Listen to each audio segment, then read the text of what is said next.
Hello everyone, how tutorials back with another new video. So today I'm going to share with you how you can type or write something on Keep Notes, Google Keep Notes. If you want to write a big paragraph or essay, so this is really helpful for you. This app is really helpful for you. So how can you write something in this app? I'm just going to show you. So go to your Keep Notes, and then you need to click here plus icon. Here you can see option, this plus icon. Simply click on this, and when you click on this you will see two options. So this is basic. I will teach you how to uh, create outstanding background and other things.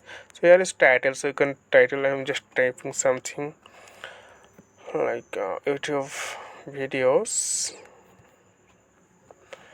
and then you can click note, then you can see it's like a paragraph. So I'm just typing randomly, and then when you type something, then simply click here. You don't need to save here, okay?